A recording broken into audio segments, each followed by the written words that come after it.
We emerge.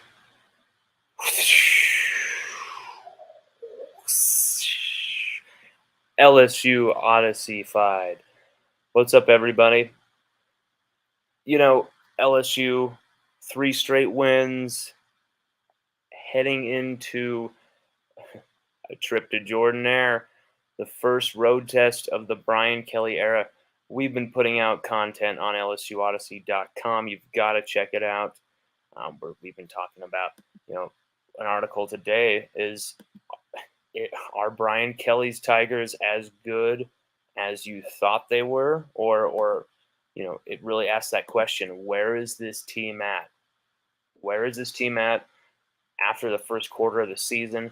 We have the top 5 Tiger performers versus New Mexico with a lot of that information.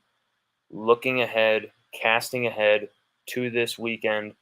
Of course, then we got the Jack Bech 2022 revival piece where we're talking about how this is the young man, the receiver, that is going to really get this offense going. No one else has been able to do it. I feel like he is the answer. Kayshon Boutte will probably be fighting double teams the whole season. That might limit his stats. If that happens, Jack Bech, Malik Neighbors are going to be open to absolutely have a field day.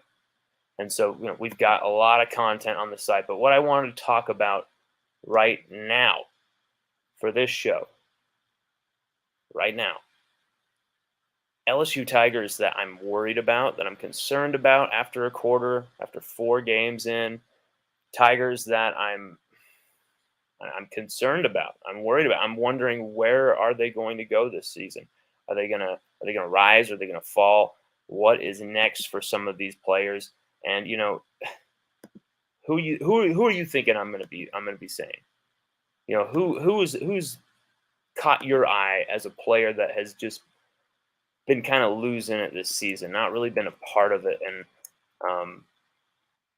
someone who you're really concerned about and got your eye on? But for me, I've got to say it, Ollie Gay. Concern number one, Ollie Gay.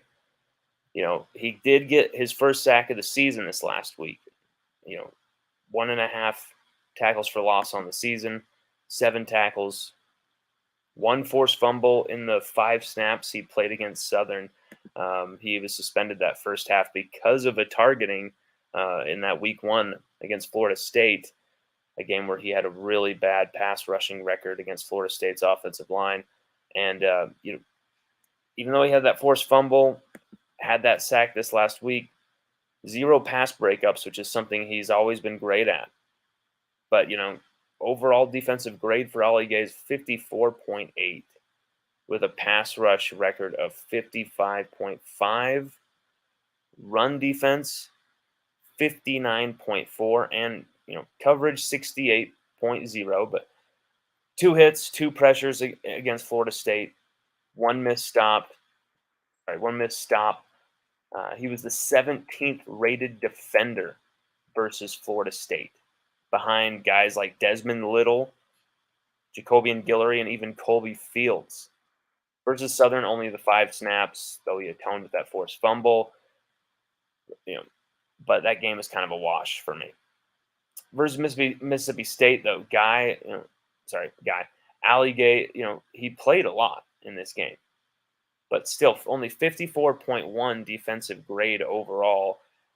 Really a tepid 53.7 pass rushing mark. 53.7 from your, next to Ojulari, you're supposed to be your best pass rusher. Well, of course, registering 0 pressures, 0 hits, 0 sacks, and 0 hurries in consecutive weeks. And that's the thing. Mississippi State, you're going to have those low pass rushing marks. I understand that. But at the same time, B.J. Ojulari was able to overcome that, have an incredible day, something in the high 70s, I believe. But he was able to overcome that. Ollie Gay, with B.J. Ojulari requiring so much attention, should have been able to get in there for a few, you would think, at least a few hits, a sack maybe, something against Will Rogers, because it seemed like everybody was getting in there and getting a shot on Will Rogers.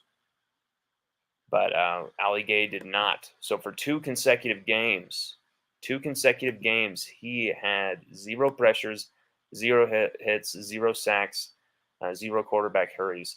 That is really rare for Ali Gay and really bizarre. Okay, and seeing him as the 17th rated defender in the Florida State game is just crazy. He rose to a respectable 66.1 for this weekend against New Mexico. Just limited action, just 22 snaps, and just two pressures, his first sack of the season, and two official stops, while still posting a pass rushing grade just hovering above 60, though. And guys, sorry, I keep saying his name wrong. Ali Gay, his pass rush grade, that's the thing, is this has been a trend. Okay, it's dropped from 83.4 in 2020 to 67.3 last year, and it's plummeting even further to 55.5 so far this season over 4 games. And to make it clear, 58.6 pass rusher rating this year is the same exact rating as DB Sage Ryan, Mekhi Garner, Major Burns, Jacobian Guillory, and Jaquelin Roy are all ahead of him.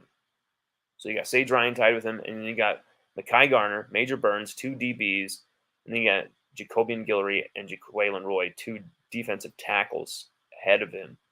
And of course, Ojulari is at 74.6 on the season. Ali Gay, I feel like he has so much more to give, so much more promise to fulfill.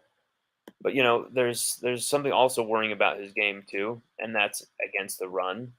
We haven't seen it, happen too much to Ali Gay because he was either not out there, or we were playing against passing teams, or teams that weren't able to, Florida State weren't able to run it. It's small sample size. Let's just put it that way. But alongside our entire defense in 2020 through the first half of 2021, so that's entire season 2020 and then the first half of 2021. And Ali Gay only played a few games in 2021, but he was often exposed by really hard-nosed rushing attacks, old school rushing offenses, and a lot of RPO stuff too. A lot of stuff on the edge going right at him. And this is the damning statistic. Okay. LSU allowed 169.1 yards on the ground and 4.5 per carry as Ali started all 10 games in 2020. But then in just 4 appearances, in 2021, last year, he was exposed again, even worse.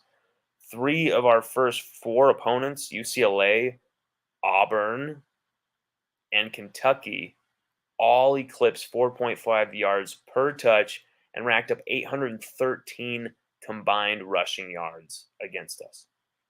And then you contrast that when Ali Gay was out with injury, LSU surrendered just 721 versus their far tougher final 6 opponents: Florida, Ole Miss, Alabama, Arkansas, ULM, and A&M. So, 813 combined rushing yards with Ali Gay on the field to 3 of the first 4 opponents: UCLA, Auburn, and Kentucky. And then 721 across 6 games without Ali Gay against Florida, Ole Miss, Alabama, Arkansas, ULM, and A&M. That shows a lot. Okay, and the statistics don't just point out; it's the performance that you see on the field as well. There's a lot of times he's been ineffective. And it's interesting because Ali Gay can be absolutely a monster for LSU and take games over. He can take games over, but we haven't seen that because usually when he's taking games over, he's not only sacking the quarterback once or twice, but what he's really doing is affecting the passing game with his long, huge length. I think he's 6'8", 6'7". Ali Gay, just incredible length, incredible size. He's blocked a couple kicks, I believe, at least one kick in his career. Had an interception, almost had a pick 6 in his in his debut, had 3 batted passes in his debut. Had more batted passes than Derek Stingley Jr. in 2020. Only Jay Ward has had more batted passes for LSU in the last 2 seasons in 2020 and 2021 than Ali Gay. So that shows his effectiveness in the passing game. We just have to see it. We just have to see it. And this is the thing. We haven't seen too big of a sample size for 2022 to freak out about Ali Gay just yet. I'm just saying it's a concerning trend seeing this dip in performance levels and in production. And he's such a talent. We've got to see it. And I believe in this defensive framework, we will see it. Otherwise, there's talented guys behind him who can come in and take his spot. And so I think you will see the best out of Ali Gay in these clutch moments in against these big teams, especially a team like Tennessee that's going to be throwing the ball a lot. Ali Gay can absolutely take that game over if he's up for it. That's the thing. Sometimes it seems like he's not in the mood to play or something, and maybe I'm just talking out my ass or something like that. But we got to see Ali Gay's best. He's an absolute 5-star first-round pick when he plays like it, plays up to his potential. Concern number 2 for me, and this is a player who I absolutely adore, love, a young man who's just fantastic, represents LSU in the right way, the right manner, and really should be an absolute showstopper out there for LSU. And I think his development being halted at Clemson has caused that. Mike Jones Jr., concern number 2 for LSU. Um, Mike Jones Jr., very interesting player. Has a national championship ring on his finger from his time at Clemson. Lost another national championship to this LSU program that he's now transferred to. 2021, he had a weird 2021 season where he wasn't played much at all. And then at the back half of the year, he was played a lot. And you saw him really just really set on fire as a defensive end, edge rusher / outside linebacker hybrid. And now what you're seeing is Mike Jones Jr. being stationed as a Mike linebacker, which is the reason he transferred to LSU. Coach Ed Orgeron said, "We're going to make you a Mike linebacker here." The experiment hasn't really worked. And I'm wondering if we're doing a disservice not just to the team, but also to Mike Jones Jr. himself by not using him maybe in a better way, letting him attack the backfield more. The numbers have not been kind to him early this season. 3 missed tackles leading the team. How many times can you even remember his name being called out for a play? Just that brilliant sack versus Florida State where, he pressures Jordan Travis. He goes flying up there. He misses Jordan Travis. But then, unbelievably, very athletically, Mike Jones Jr. flies up off the ground and catches up to Jordan Travis before he can make the line of scrimmage and absolutely deletes him for the sack, which some sites have given him credit for the sack. LSU's site, of course, Pro Football Focus has given him credit for the sack, but Sports Reference has not. I believe ESPN did, but Sports Reference has not. But Mike Jones Jr.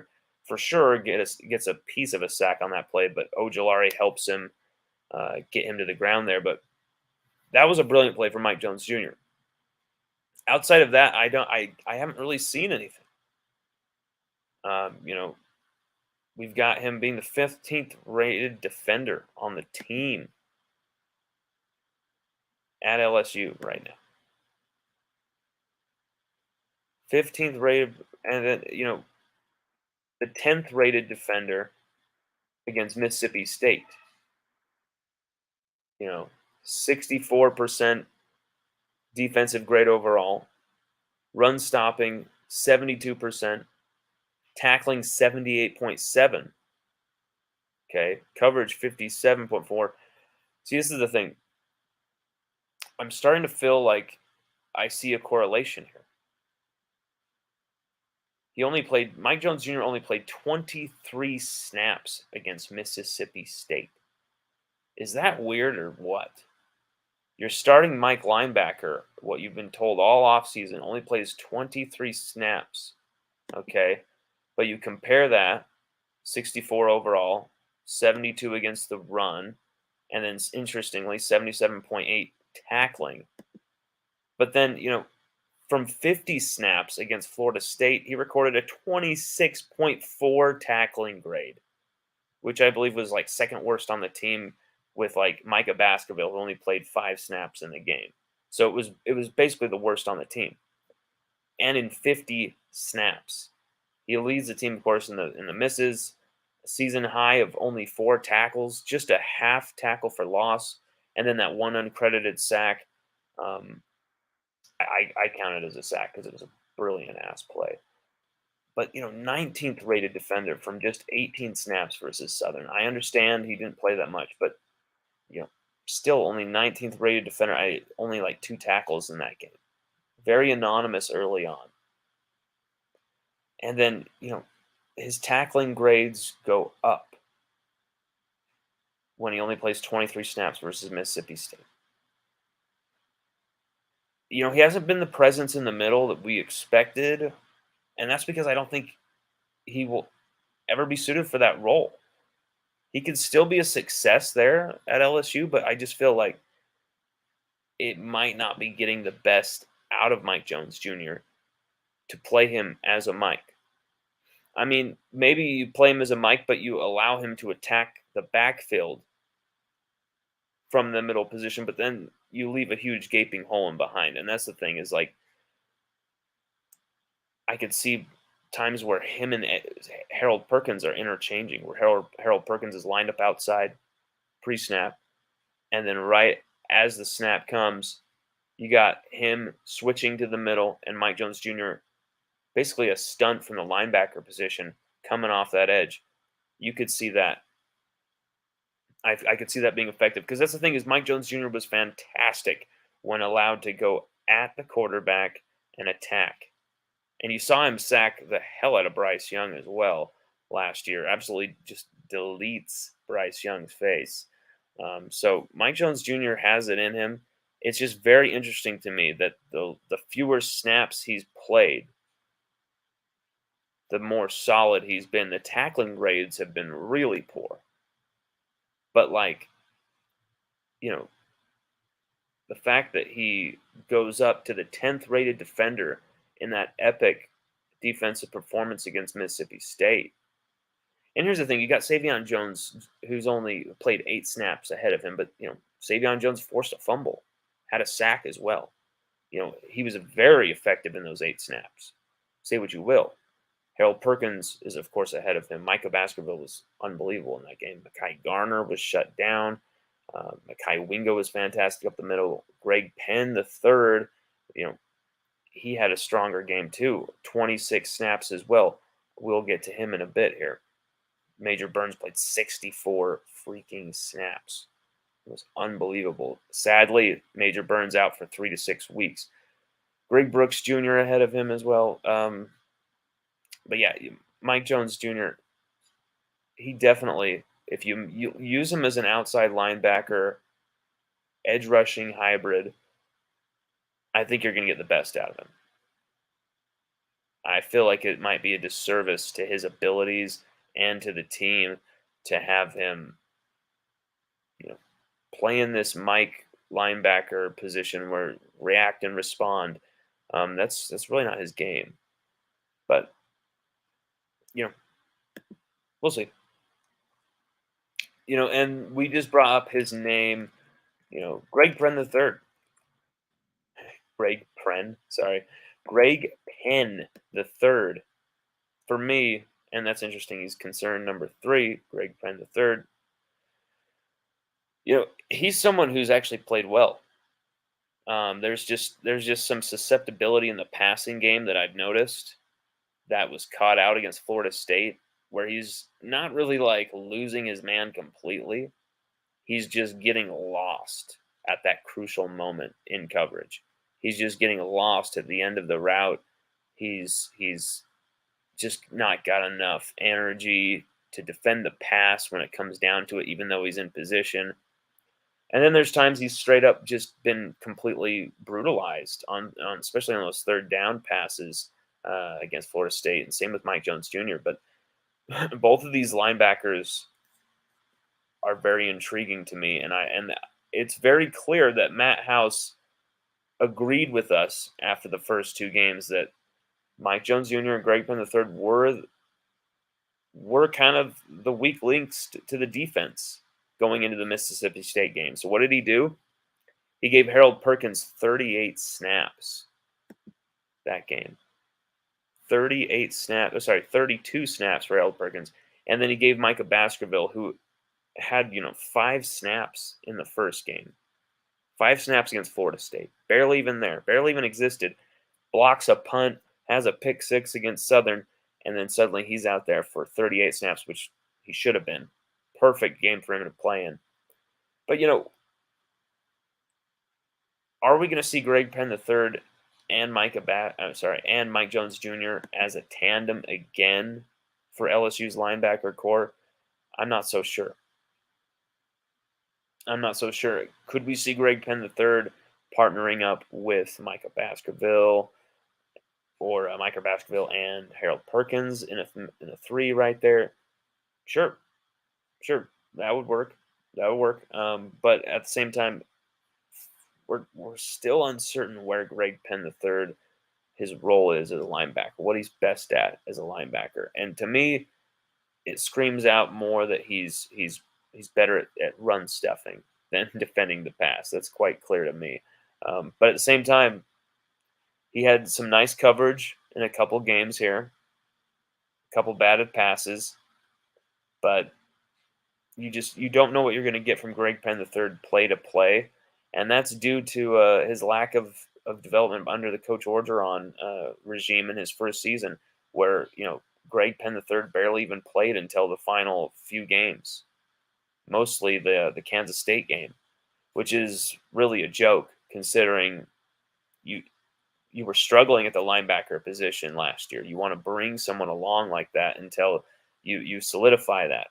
And once, Micah Baskerville and Damone Clark started really playing strong about 2-3 games in after that UCLA debacle,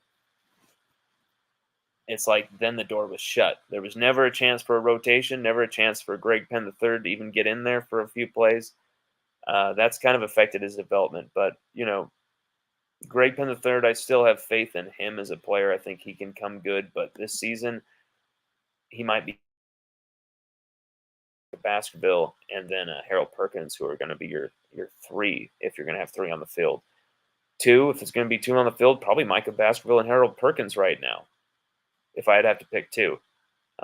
Because you want to keep Jay Ward on the field at nickel at every play that you possibly can. So you're going to go with that 2. Or, they'll go with the 3 and have Harold Perkins be an edge rusher, go with the 3 up front, and then, a 3-3-5 basically, but then have Harold Perkins be that 4th DE, that 4th D lineman, a secret DE on the edge right there.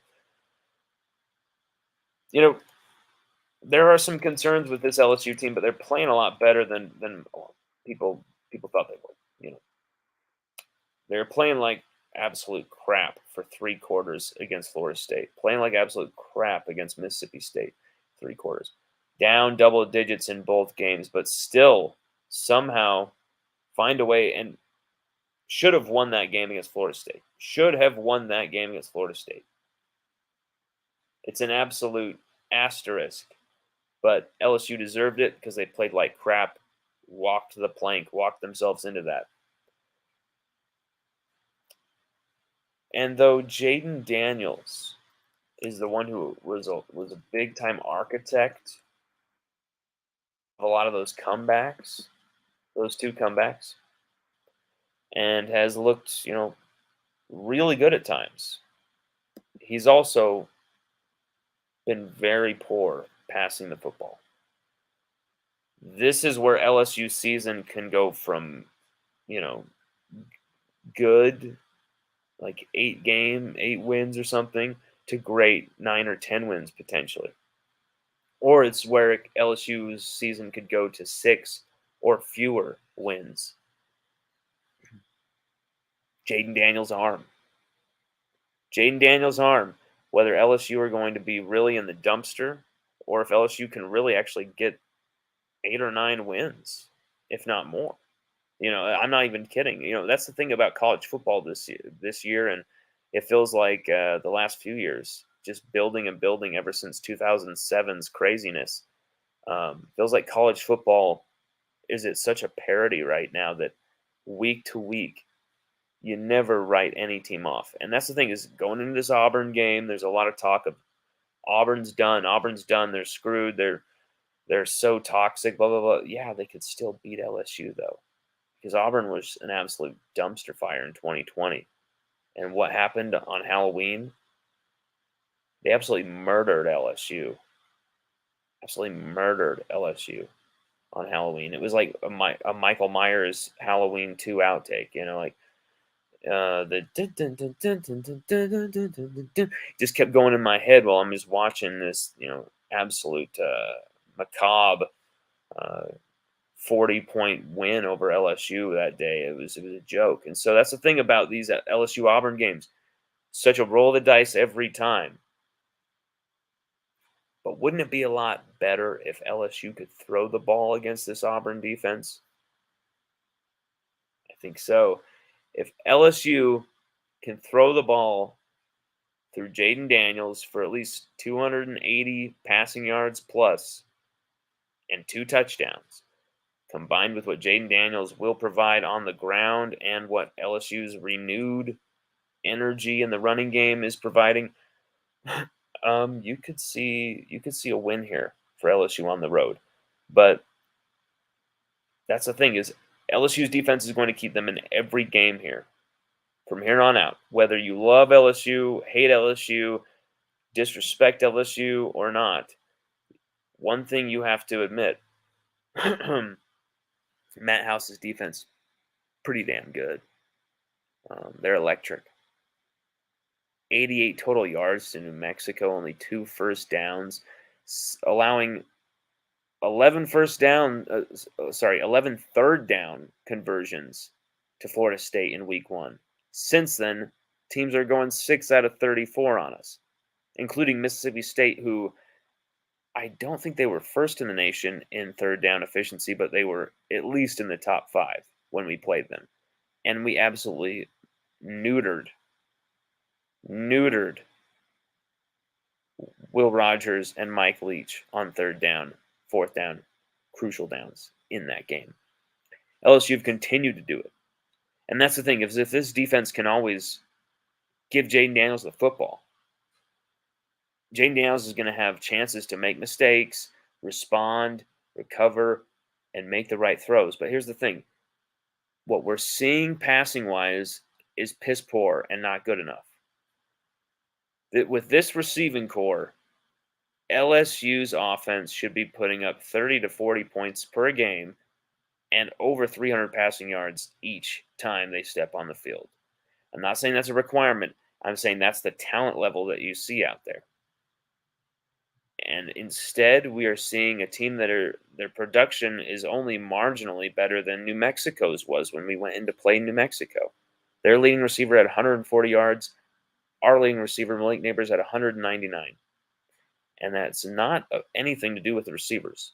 There has been miscommunications between receiver and quarterback. But 80% of these mishaps and these disappointments aerially has been straight up just Jaden Daniels missing throws, especially once our offensive line have figured it out in the pass blocking scheme. You've seen the rare sacks from certain guys. We're going to get into one of those players as our number 5 to close out the show just a second. But, I just feel like if Jaden Daniels can start throwing the football, LSU could be in for a really, really interesting roller coaster ride fun season. I already think it's going to be a roller coaster ride season for LSU, but it could be a really turn the tables, freak out the college football world, really put the college football world on an acid trip. LSU winning like 9 or 10 games this year, it would blow people's minds.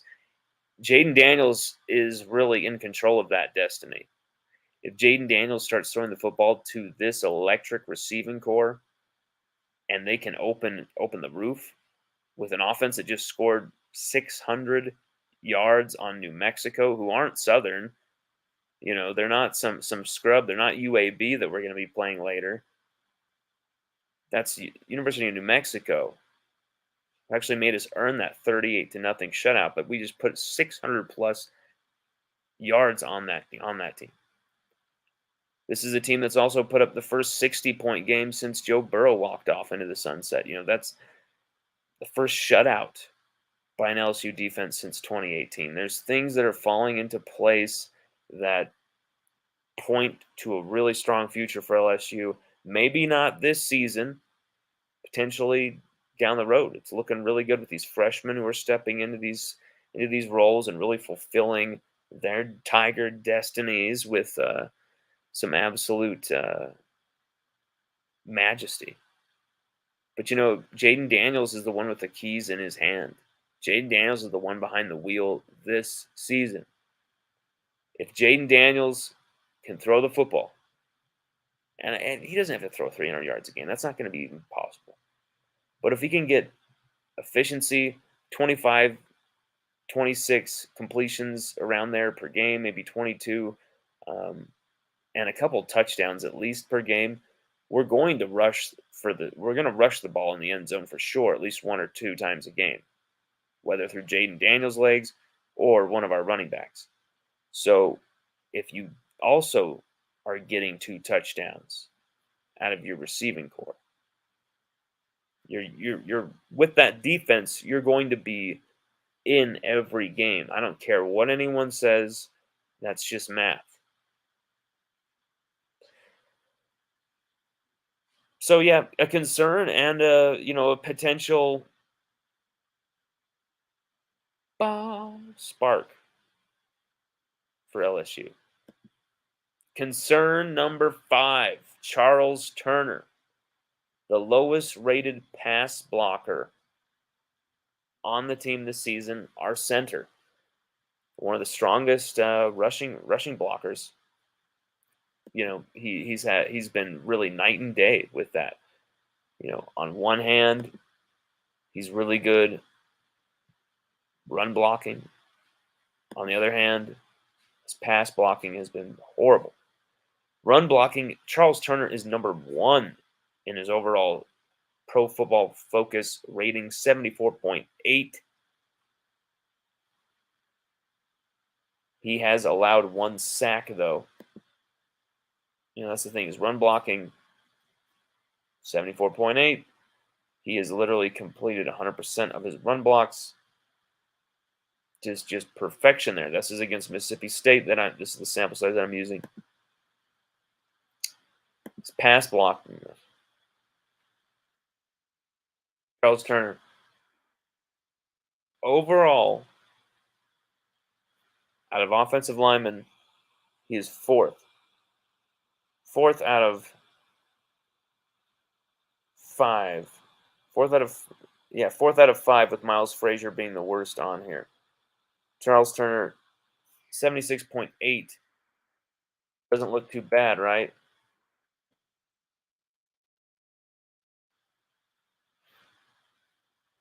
Doesn't look too bad, right? The problem is he's had 1 hurry, 1 pressure. It's Mississippi State. Really good game there. But against Southern, Charles Turner goes 82.1. Only 9 pass blocking snaps for him there. Not really much of a sample size, but we're seeing a digression here in week 4. Charles Turner, 16th out of 18 players. Armani Goodwin is ahead of him. A running back is ahead of him. A tight end, Jack Mashburn, is ahead of him. Mason Taylor, a tight end, is ahead of him. Marlon Martinez and Cardell Thomas and Xavier Hill, Tremont Shorts, Cam Wire, all backup offensive linemen are ahead of our starting center. 57.4 grade from 43. 1 sack allowed, 2 hurries, 3 pressures, 21 total true pass set snaps, and 59.7 pass block rating. So, that's the thing. Overall, 57.4 when you put it all together. Only Josh Williams and John Emery have a worse pass protection rating than Charles Turner. So we're talking about 2 players just barely, Jaden Daniels and Charles Turner, that are just conundrums for LSU. On one hand, you got that. On the other hand, you got, I don't know about that. So you just, are we going to roll with these guys? I mean, Charles Turner is probably our best option at center, right? I would say, yeah. Our only true center, right? And then you got Jaden Daniels. I mean, yeah, Garrett Nussmeier was starting to actually throw it around with poise and stuff like that, but it's garbage time. How are we supposed to know how he's supposed to be in live reps in the SEC gauntlet during the SEC schedule? We're going to find that out soon. But this is Jaden Daniels' team, and you're not going to really see that quarterback position being changed, I don't think, unless Jaden Daniels goes down with an injury. But so yeah, our concerning players: Ali Gay, Mike Jones Jr., Greg Penn III, 2 linebackers. Jaden Daniels, quarterback, concern, and a lot to love as well. Charles Turner, concern number 5, concern and a lot to love as well. All upside with all 5 of these players. Totally respect and admire the games of all 5 of these players, and this is not meant to tear down anyone.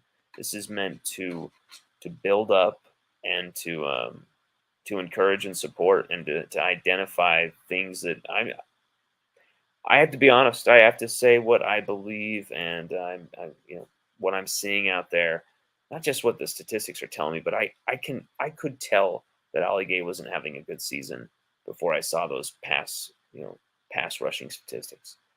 But the pass rushing statistics and his place in them just hammer that home, don't they? Same thing with these other players who I put on our concerns list. Everybody, thank you so much for joining us tonight. Looks like we got a bunch of people in here. Looks like we got some comments that I have completely neglected. Central Louisiana Tiger says they're actually better than I thought. They'd be encouraged for the season. You got to be with a defense that's at least going to be fun to watch. This offense may frustrate the living hell out of us into pulling our hair bald, but this defense is going to be fun to watch. So as long as that happens, we're good. Firmus Paradox 1 says good vibes. Always, always, Firmus. Lewis Papp, play on Sunday.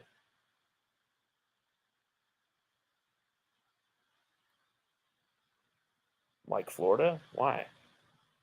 Or are you saying LSU Auburn's going to be playing on Sunday?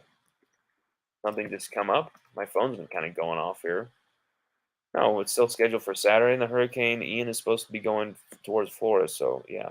Well, I don't know what you mean, Lewis. I do not know what you mean, Mr. Lewis. But I remember you.